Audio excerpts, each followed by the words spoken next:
A mother's breastfeeding experience changes drastically over time, starting from her child's birth throughout the months of her baby's life.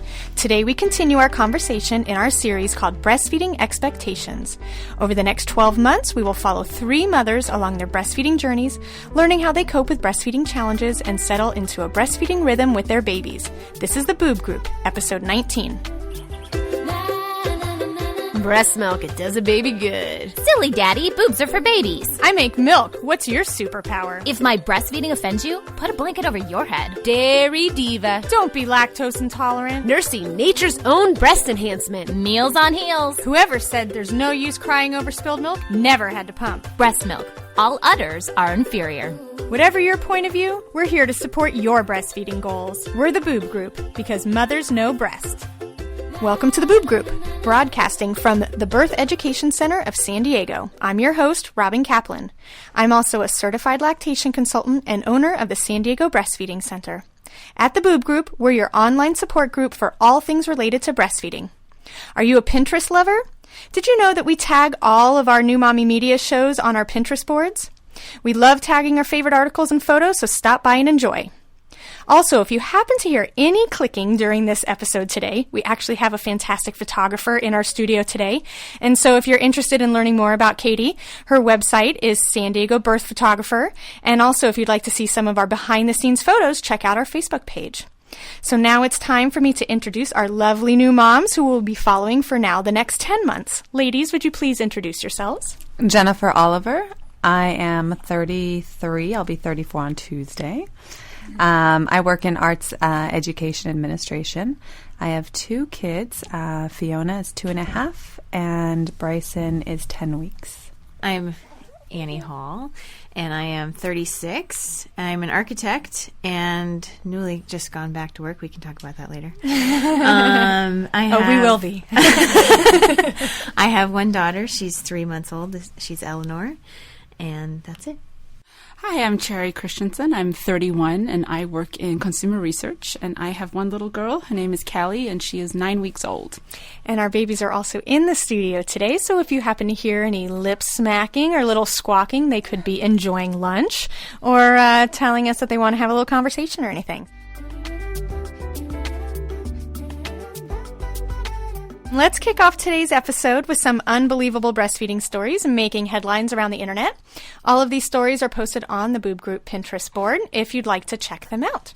So the headline that I pulled today, speaking of mamas going back to work, the headline is Mom told not to pump at work because she might spray all over the office. No. Yeah, so apparently this woman named Kristen Joseph out of LA, she told CBS LA that she had a conversation with one of her managers at Hennessy's Tavern in which she requested privacy to pump, and she was told no.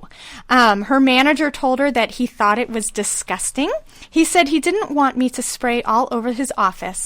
I was just appalled at what he had to say, Joseph told the news outlet. So, ladies, for those of you who are back to work or almost going back to work, what do you think about this? Annie, I'm going to shoot it over to you since you did just go back to work. Well, I can just imagine my partners telling me that I would be spraying all over the office. Because actually you are pumping in their office. And hoping that it would happen to make fun of me. No, I think it's ridiculous. Obviously, the guy's an idiot. Can I say that? Of course. But, I mean, poor girl. You're already going through enough emotional transition to not be at home. And I think what I told you was that, Robin, it made me feel homesick. And it wasn't homesick that I needed to be with Ellie or that I needed to be home. It was just this feeling of being homesick She agrees. for myself. Yeah, she totally agrees. I think she's processing her lunch right now. So I can't imagine somebody telling me that I couldn't do it there and not having the support. It's just ridiculous. Yeah. How about you, Jen? I don't even know what to say. I mean, what do you do? I mean, you have to pump, and otherwise, I mean, that would be extremely painful and impossible for her to work. So if they want to maintain her in working condition, then she's going to have to pump. So she's supposed to go to the car. I don't know. Or I know, even right? worse, I just had an event that I was at. It was a work event, and there was no place to pump. And then, of course, I walk into the bathroom, and the only outlet is right where the sinks are. And it was a fundraising event, so I'm trying to promote our organization and talk to people that could possibly be funders. And I thought, well, that would be great. How about I plug in, pump right here, and look at people as they enter The restroom. and then when they see me later doing a presentation, I'll really impress them. So yeah, it sounds ridiculous, and it's so hard. It's so hard to pump at work and to find places to pump. And if you're someone who's constantly on site, moving from place to place, you're not in a nice office that you can sort of shape your space. It's really hard. I've had to pump in really odd places. I've had to arrive at schools and say, "Hey, I'm here to observe. I need to pump. Is there a place?" And and usually schools. I work mostly with elementary schools, but they're usually so great about, "Oh, I think there's an office in the back. We'll help you." But it's just it's really challenging. I feel really bad for her. Yeah, absolutely. What about you, Cherry? Was that the manager that said that to her? Yes. I hope he got fired. Well, apparently she's been in touch with the corporate office, and they are currently investigating the incident. I would hope so. I mean, I can't believe that.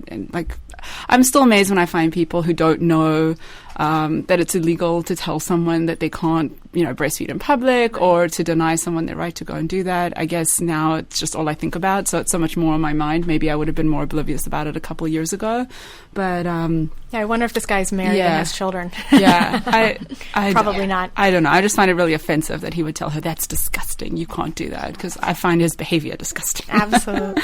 All right, ladies. Well, thanks for sharing your opinion, and we will be right back. All right, so we're back. Ladies, so what's new and exciting with your kiddos now that they are in their 3rd months? I was still trying to figure out what could be new and exciting. I'm still at home. He's 10 weeks now. He's starting to look like a baby. That's really new and exciting. He's sort of getting those chubby cheeks, and I grab his thighs because he's very gaseous, and so I like to grab his thighs, move him side to side, and then sort of push up and push against his abdomen to help him release. And they're just so full. His thighs are so full. I love it. As far as breastfeeding, we're kind of getting into a routine, and he's surprising me in the sense that he seems like he's very interested and naturally moves towards a routine. My first child was not in any routine, and she still is not in any routine, and she seems to always resist it. So he's kind of got a nice routine of feeding, and that's kind of nice to just know. And he's pretty dependable. Yeah, very. Predictable. He's pretty predictable. Outside of that, it seems like his everything's kind of starting to find a rhythm. So I don't know if that's exciting, but it's good. It definitely seems like I'm moving towards having a baby and not a newborn. Oh, very cool. Yeah. How about you, Cherry? Gosh, I think the most exciting things for us, no particular order. Number one was this week. Kelly's 9 weeks, and she, on her 2-month birthday exactly, she just hit the 10-pound mark. So she was growing like crazy, and then she got to 9 pounds really quickly, and then she kind of just stalled there, and she was just hanging out at 9 pounds for probably a month or so. And so that was very exciting. And then the second thing that we're super thrilled about is that she's sleeping a lot longer now. Good. So, and what does that look like for you when you're saying sleeping longer? I think her longest stretch is probably about 5 to 6 hours now, which nice. I know some people have like babies sleeping through the night, but we were like up every 2 hours. So for me to be getting like a 6-hour stretch feels like 10 hours sometimes.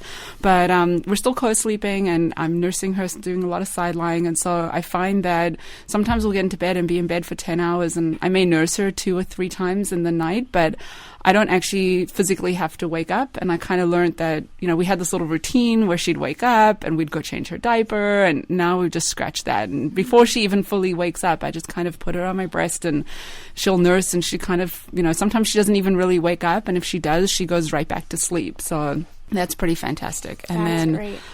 The third thing is not that I'm getting my memory back, because I still don't know what's going on. And I'm like, what was the third thing? There was very clearly 3 things I was going to tell you. And I'm like, I don't even remember what the third thing was. She's gaining weight. She's sleeping more.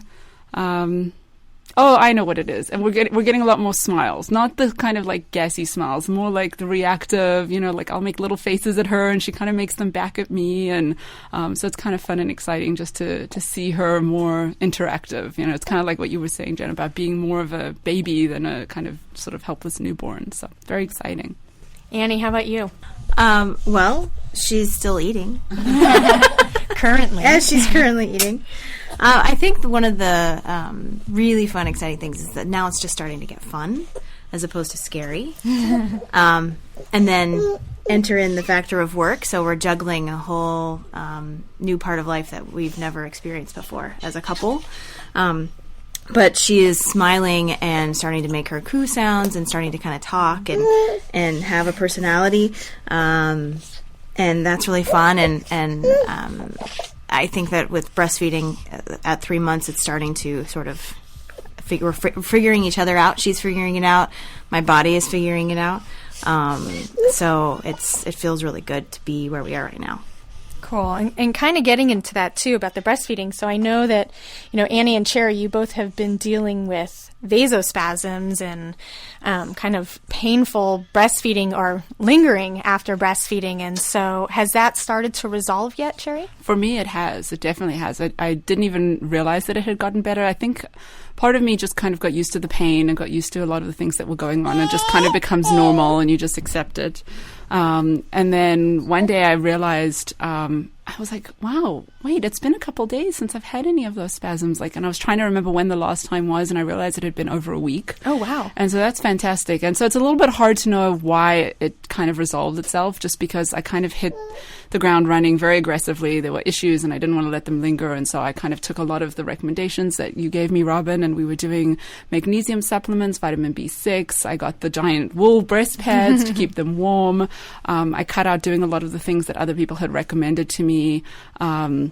That weren't helping. We've been going for acupuncture twice. I say we because Kelly comes with to every acupuncture appointment. Bless you, sweetheart. So I've been going twice a week for the acupuncture. I just started kind of easing that off to about once a week, and then taking a lovely, smelly concoction of Chinese herbs that. And so it's hard to know what's really working and what's not working when you're doing so many things. But I just figure I don't really care. It is working. Something's working. Yeah. I don't think it's the herbs that they gave me, just because I started noticing improvement before I started taking those. But then since I've taken those, I haven't really gotten any, and I feel like I have a lot more energy. And I know he put some special voodoo new mom stuff in there just to kind of help with that. So it's very, very exciting. And I'm still suffering with the Raynaud's a little bit, but it's not as painful. So that's wonderful. Yeah, that's great. Annie, is now an okay time to ask you about yours? Because I know you had mentioned that you were feeling that yours was getting a lot better as well. It has, and the same thing. I noticed it after a couple of days. Hang on. That I realized I wasn't feeling pain. Yeah. Let's wait. Yeah, we'll come back to you. Because Ellie would like your full attention, I would take her, please. but I don't think maybe I could help at this moment. Well, Jen, and on to you. I mean, you had mentioned last time that Bryson was getting really colicky, and you guys were kind of in the thick of it at that point. Has it gotten better? Yeah, his Bryson's colic has gotten better. The nice thing about it is that I don't know if this is nice, but my daughter was colic as well. So so I did have that experience, and so it didn't feel as it was a really good one. Good job, Miss Ellie. Burp. So my daughter was colic as well, so it didn't feel as scary when Bryson was colic. I also sort of already was informed about what a modified diet would look like. So my diet is still modified. I find that if I cheat a little bit and try and add a little bit more dairy into my diet, I see it. Wow, I see it in his that's face. Significant. So it definitely seems to be making a difference. And the nice thing about it is that with my daughter, I felt like there was several months before I really figured it out. And with him, he's already 10 weeks. And I would say really it was about week 5 or 6 that I really felt like I had it under control. And now I see that he's such a pleasant baby, which is so nice, because when they're screaming all the time, you don't know. And the whole time you're just wondering, I don't know what their personality is. Is this going to be a pleasant baby, or is this going to be my experience the whole time? And I can't see her personality, or I can't see his personality because he's just screaming all the time. So I really feel like I get a chance to see his personality, and he's pretty mellow. And for me, my daughter is not mellow. So this is so exciting. Well, this is such a transformation too, because when we first started talking with you, you were like, you had such a hard time the first time. Like, don't you get a break? Yeah. And that's so cool that even 10 weeks into it, you're already seeing that this is going to be an easier baby. I think so. And I'm sure part of it has to do with having a second baby. You're just not, I don't feel as stressed as I felt with the first. From everything, from her, crying to feeding to sleeping, I just feel it's much easier this time. Having said that, it's much harder to juggle too, so I'm learning that. But I definitely feel like there's a mix. He seems a little bit easier, and I seem like I'm more comfortable, so that helps a lot. That's awesome. Annie, do you want to share about your vasospasms? So I started to say that over a period of a couple of days, I noticed that I wasn't feeling it.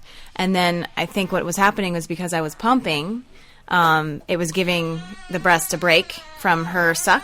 And so Robin had suggested that I go see a craniosacral to help her with her suck, which I still need to do. So I still would like to do that, because I realized that if she were to be on the breast all day long, the pain would come back. I did do the vitamins, and that started to help a little bit too, and then I ran out, and then I started working. So it sort of has worked itself out a little bit. I'm still going to go see the doctor. Yeah. Well, and you had mentioned as well to me privately, but just because it's on the same topic, that you found that your production was actually kind of normalizing, where both of them were kind of equalizing out. Yes. And so I'm wondering if, because that kind of oversupply, that was so cute, Ellie's laughing, kind of oversupply on that one side, now that it's kind of equalized and maybe not as forceful, maybe she's not biting down as much. Right. So I've balanced to 2 ounces on both sides, or at least this side has caught up. She's not constricting, and so I've eliminated that one problem, or she's eliminated that one problem, and then so the vasospasm is not as painful, I guess, and I'm not noticing it as much. So, awesome. So yeah, it's working itself out. You come from being afraid and being in pain and not knowing, and it's only been 3 months. I mean, it feels like it's been forever. It feels like it's been forever, and I thought that this was the way it was going to feel for the whole time. Yeah, and I people had that say feeling once in a that while, it's never going to go away. Yeah, because you're in the moment, and it's so painful, and you get so emotional about it because you're the sustenance for your baby, and in that moment, it's only been an hour, and then it's fine. But still, I look back, and it's only been 3 months, so it's crazy. All right, well, when we come back, we'll discuss how Annie, Jen, and Sherry are dealing with either returning to work or thinking about going back to work, pumping, and finding support from their family and friends. We'll be right back.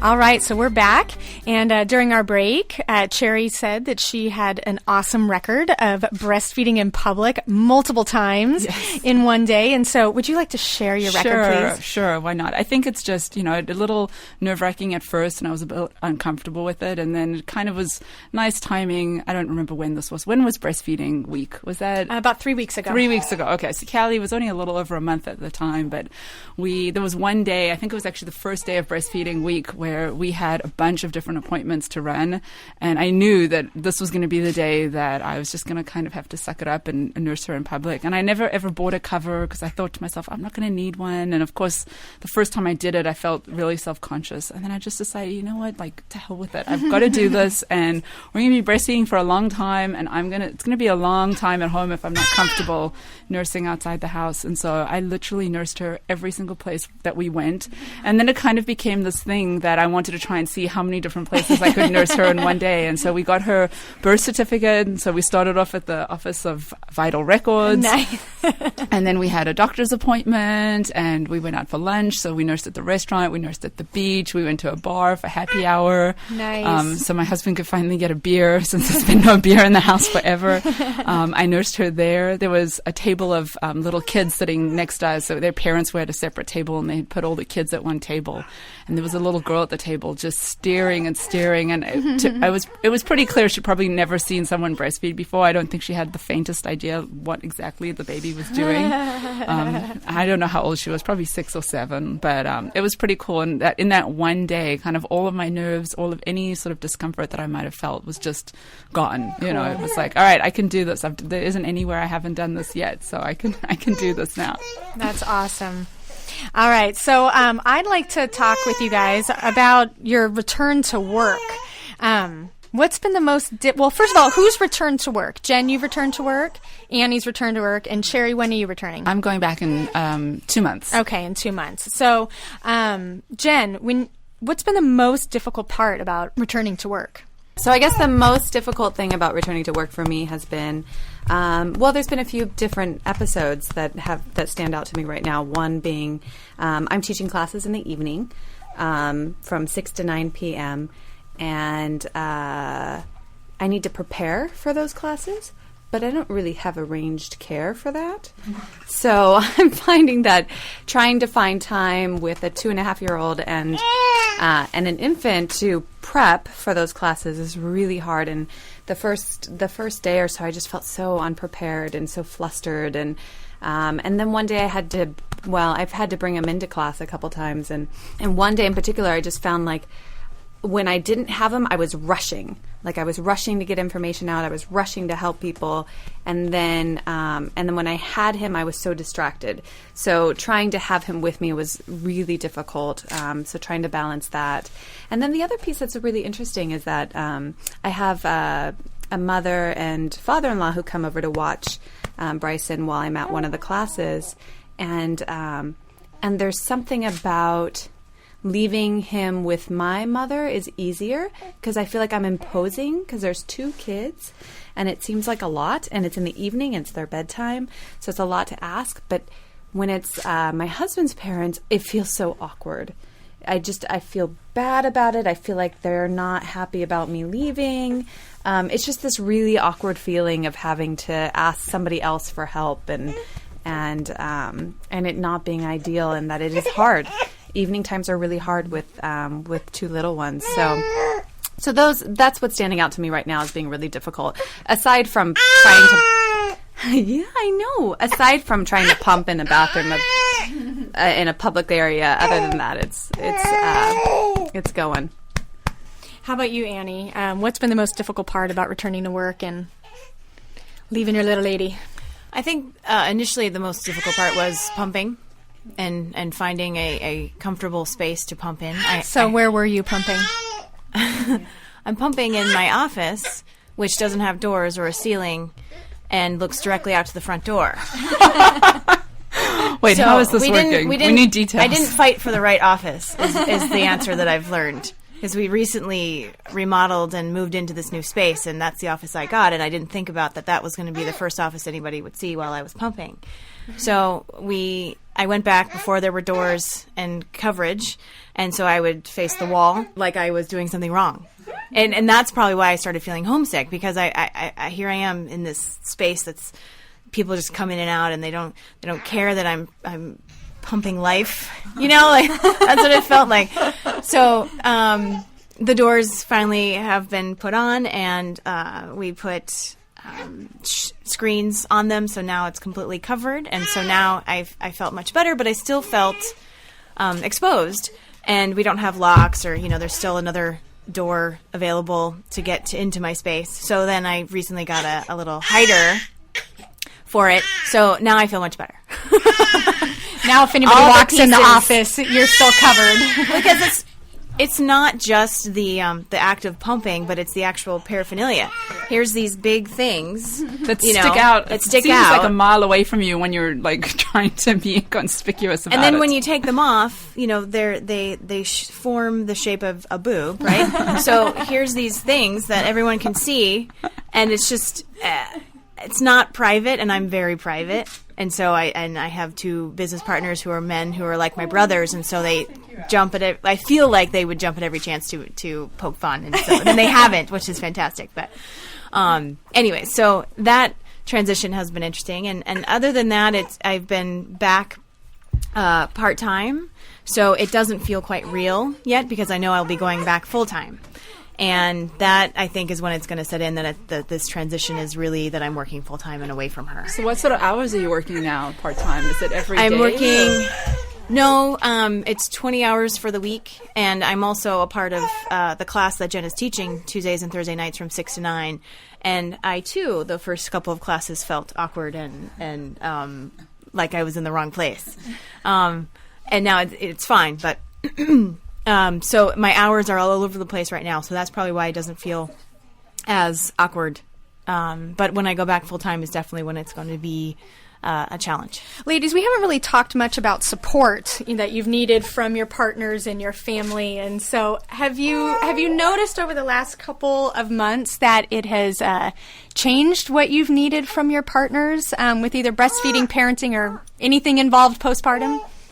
I don't know. I feel like I'm becoming a little bit more self-reliant now. And I think before everything, especially with breastfeeding, that was probably where I needed the most support. That was really where I would sit down and she would be crying and I would just want to kind of soothe her and then realize that I had nothing. I didn't have my phone. I was uncomfortable. I didn't have a pillow. I needed water. And so I was constantly kind of asking for things then. And I feel like now I'm a little bit more, kind of prepared. I have little stations set up around the house. I kind of have a pillow everywhere.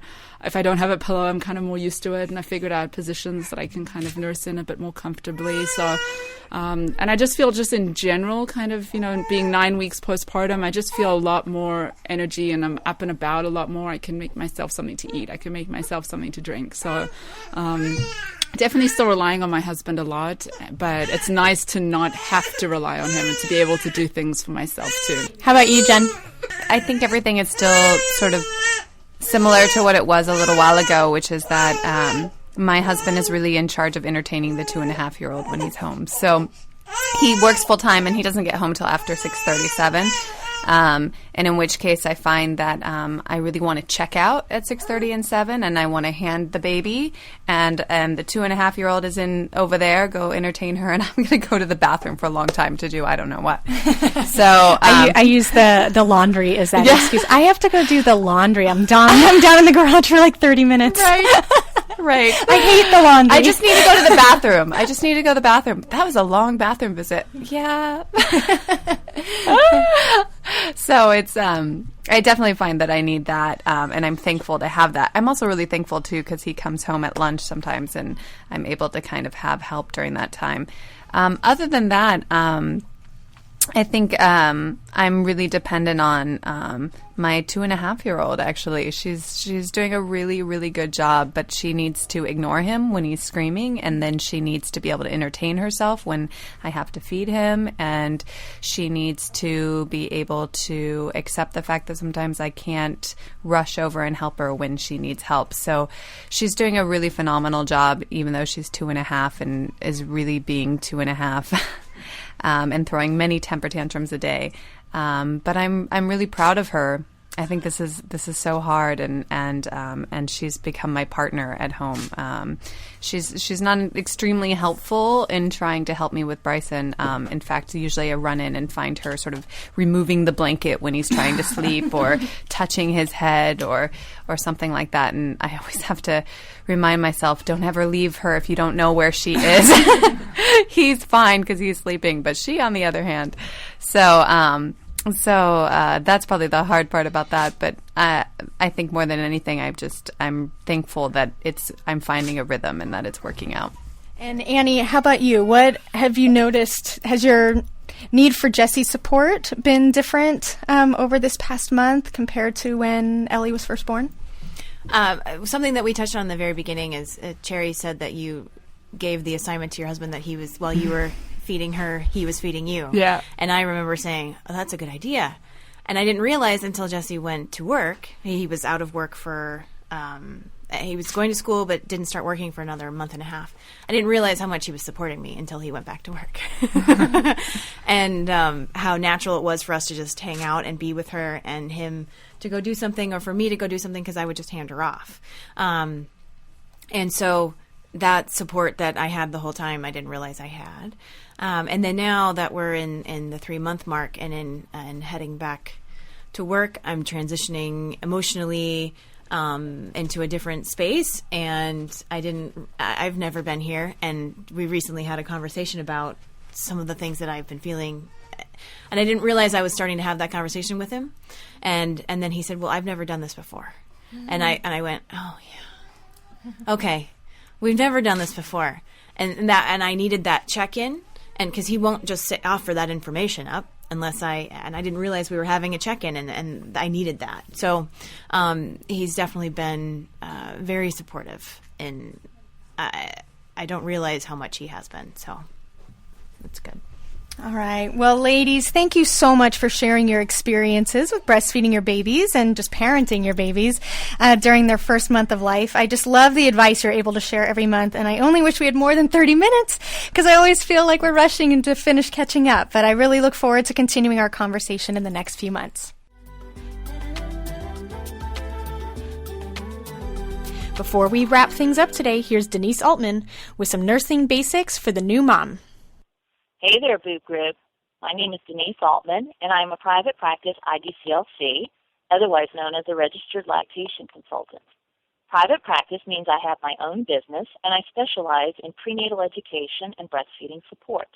This session is about prenatal prep to breastfeeding, something I definitely have an opinion about.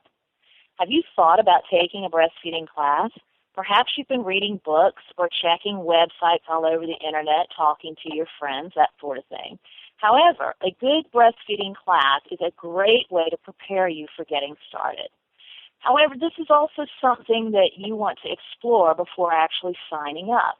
A breastfeeding class may be held in a hospital or birth center, but it also may be offered through doulas, lactation consultants, even some maternity or baby stores. When considering a class, the first thing you need to do is find out about the content. What are they teaching? If you're going to take this class, you already get that there are advantages and benefits to breastfeeding. Why waste your time sitting in a room hearing more about that? It's interesting, but it may not necessarily get you off to the best start. What you really need are the nuts and bolts, the how-tos, how to know the baby's getting enough, how to get started, what normal newborn behaviors are, along with the other things that you need to learn, such as where to find help, where to find your resources, both in and out of the hospital or birth center. In order to identify this information, it's a good idea to talk to the class instructor themselves. Find out where they're coming from, what their practice background is. If the person teaching the class is someone who just handles pump rentals and sales and really doesn't work with nursing mothers, this may not be the ideal choice for you. You may want a class instead that's taught by a registered lactation consultant or other birth advocate. Don't discount La Leche League meetings. This is a great place to learn about the basics of breastfeeding as well as see what normal breastfeeding looks like. I hope that the information in this session can get you started on exploring your options. For additional tips on choosing a breastfeeding class, please visit my website at feedyourbaby.com and keep listening to the Boob Group. Thank you to all of our listeners. I hope you'll visit our website, theboobgroup.com, and add your stories about breastfeeding your 2 to 3 month old in a comment section in our episodes page. Coming up next week, we'll be discussing breast hypoplasia and its effect on breastfeeding. Thanks for listening to the Boob Group, because mothers know breast. This has been a New Mommy Media production. The information and material contained in this episode are presented for educational purposes only. Statements and opinions expressed in this episode are not necessarily those of New Mommy Media and should not be considered facts. While such information and materials are believed to be accurate, it is not intended to replace or substitute for professional medical advice or care. and should not be used for diagnosing or treating healthcare problem or disease or prescribing any medication. If you have questions or concerns regarding your physical or mental health or the health of your baby, please seek assistance from a qualified healthcare provider.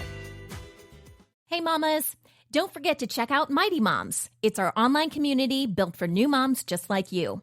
Not only can you connect with other moms, but you can also join us backstage for special mom-only online events. And you'll also be notified when we're recording so you can join us as a special guest. Visit our website, newmommymedia.com, and click on the Mighty Moms banner. It's free. That's newmommymedia.com. See you there.